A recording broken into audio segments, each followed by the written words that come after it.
নবী মায়ার নবী আমার সেই সময় দুনিয়া থেকে চলে গেলেন। মায়ার নবী যেই সময় দুনিয়া থেকে চলে গেলেন, বিলাল তো আর মসজিদে আজান দেয় না রে বাবা। বিলাল মসজিদে আজান দেয় না। একদিন, 2 দিন, 3 দিন হয়ে গেল বলে বিলাল মসজিদে আজান দেয় না।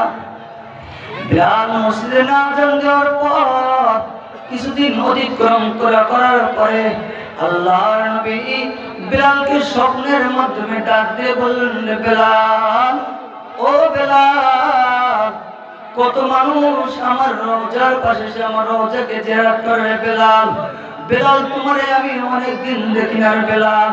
বেলাল, তুমি তো আমার পাশে আসো না রে বেলাল। এই কথা শুনি না গো বাবা, বেলাল একটা দৌড় দিয়ে মসজিদের মধ্যে চলে গেছে। বেলাল মসজিদের মধ্যে যা দেখি নবীর দেখা পায় না। আবার বেলাল একটা দৌড় দিয়ে নবীর রওজার পাশে চলে গেল গো বাবা। নবীর রওজার পাশে যে বেলাল নবী কেউ দেখতে পায় না।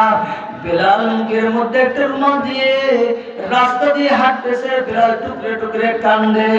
বেলাল যে সময় মুখটা ঢাকা, বেলাল চোখের পানি ফেলা কান্দে। ওই সময় মানুষগুলো বেলালকে ডাক দিয়ে কয়, কে গো তুমি,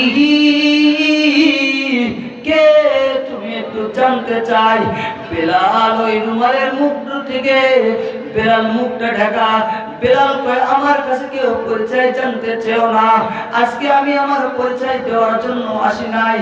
এ কে তুমি, তোমার পরিচয় দাও। একবার মসজিদের মধ্যে ঢোকো, আবার রাসূলের রওজার কিনারায় চলে যাও, চোখের পানি ছেড়ে দিয়ে দিয়ে কান্না করো, মুখটাও তো দেখি ঢাকা। কে তুমি, তোমার পরিচয় দাও। সমস্ত মানুষগুলো বেলালের মুখ থেকে